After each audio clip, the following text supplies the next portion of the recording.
ఎంతమందికి హాస్పిటల్కి వెళ్ళారో చూస్తున్నాం. ఓ పక్కన గంజాయి గ్రామానికి వచ్చి ఏ విధంగా యువత అంతా కూడా ఏ విధంగా అయిపోయారో చూస్తున్నాం.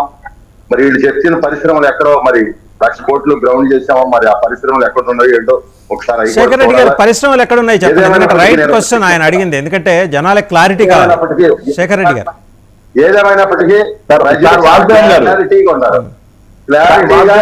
మీరు కావాలంటే ఇంకో గంట తర్వాత మళ్ళీ 2 గంటల తర్వాత వస్తాం. చాలా ఏకపక్షంగా తీర్పు రాబోతుంది. కావాలంటే మీరు మళ్ళీ మొత్తం, ఎందుకంటే మేము రాష్ట్ర వ్యాప్తంగా ప్రజల యొక్క నేను మిమ్మల్ని సంవత్సరం నుంచి చెప్తున్నా, ఏకపక్షంగా తీర్పు రాబోతా ఉంది. ఇవాళ చెప్తా ఉన్నారు మాకే వస్తుంది, మేమే గెలవబోతున్నాం. ఎట్లా గెలుస్తారు చెప్పండి? ఏం చేశారని గెలుస్తారు చెప్పండి? ఎవరిని సంతోష పెట్టారని గెలుస్తారు చెప్పండి? ఎవరిని సంతోష పెట్టారు వీళ్ళు చెప్పమనండి. ఎవరు ఆనందంగా ఉండారు చెప్పనండి? రైతు ఆనందంగా ఉండాడా? ఇవాళ మహిళల గురించి చెప్పారు ఆయన. ఇంట్లో బడ్జెట్ చేసుకునేది ఎవరండి? మహిళలు కాదండి.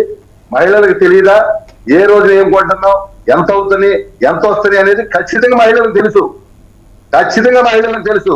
మహిళలు మా పక్షానే ఉండారు, ఏకపక్షంగా ఉండాలి. అది కూడా కావాలంటే చూసుకోండి. మీరు రిజల్ట్ తెలిసింది ఒక అరగంటలో విషయం మొత్తం కూడా బయటకు వస్తుంది. ఏదేమైనప్పటికీ కూడా 150 స్థానాలు పైబడి మేము గెలవబోతా ఉన్నాం. ఇందాక మరి ఏదైతే పవన్ కళ్యాణ్ గారు కూడా ఆ రోజు ఒక మంచి నిర్ణయం తీసుకుని ఆయన మరి వాలంటరీగా వచ్చి ఈ రాష్ట్రంలో జరుగుతున్నటువంటి అన్యాయాలు కావచ్చు, అక్రమాలు కావచ్చు. సార్ మీరు 150 ఆయన 21. సార్ వెంకట గురుమూర్తి గారు, మీరు 150 ఆయన 21, 171, ఒక 4 వైసీపీకి వస్తాయంటారా, లేకపోతే అవి బీజేపీకా? నేను కూటమి గురించి చెప్తున్నాను. కూటమి, ఓకే. నేను కూటమి గురించి కూటమే చెప్తున్నాను. నేను మొదటి నుంచి కూడా కూటమి గురించే చెప్తున్నాను. ఖచ్చితంగా రేపు జరగబోయేది అదే. దీంట్లో ఇప్పుడు కొద్ది గంటల్లో అది కూడా మనకి బయటకు వస్తుంది.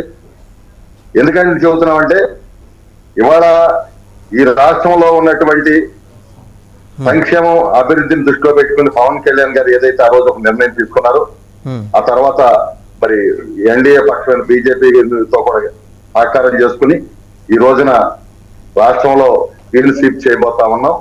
మళ్ళీ రాష్ట్రం అభివృద్ధి సంక్షేమం, ఎందుకంటే వాళ్ళ రాజధాని మేము గ్రాఫిక్స్ అని చెప్తా ఉన్నారు. ఇవాళ కూడా ఎంత విచిత్రం అంటే 5 ఏళ్ల నుంచి మొదలెట్టారు గ్రాఫిక్స్ అని. ఒక్కడన్నా వెళ్ళి దూకొచ్చు కదా గ్రాఫిక్స్ మీద నుంచి, ఇది గ్రాఫిక్స్ అని నిరూపించవచ్చు కదా. టిడ్కో ఇళ్ళు, లక్షలాది టిడ్కో ఇళ్ళు కట్టితే కనీసం అవి పేదవాళ్ళు ఇవ్వటానికి ఇష్టపడలా.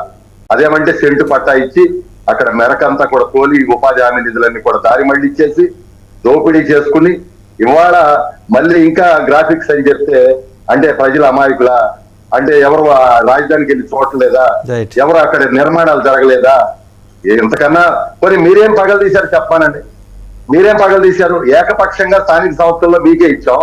స్థానిక సంస్థలు ఇస్తే వాళ్ళు మీ సర్పంచులు, మీ ఎంపీపీలు, మీ జడ్పీటీసీలు మీకు ఎదురు తిరుగుతున్నారు. 10,000 కోట్ల నిధులు వస్తే దానికి మళ్ళీ ఇచ్చారు.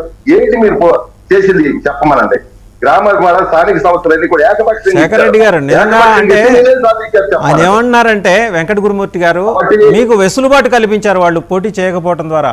మీరే అధికారంలో ఉండి మీరే పరిపాలించండి, స్థానిక సంస్థల్ని విచ్చలవిడిగా అభివృద్ధి చేయండి అని మీకు అవకాశం ఇచ్చారు. మీరు ఎందుకు చేయలేపారు?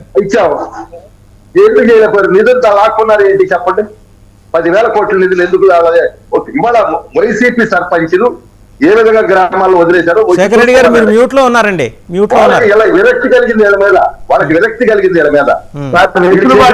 వెసులుబాటు కాదు, స్థానిక సంస్థల ఎన్నికల్లో భయపడి పారిపోయారు అని నేను అంటారండి. వైఎస్ఆర్ కాంగ్రెస్ స్థానిక సంస్థల ఎన్నికల్లో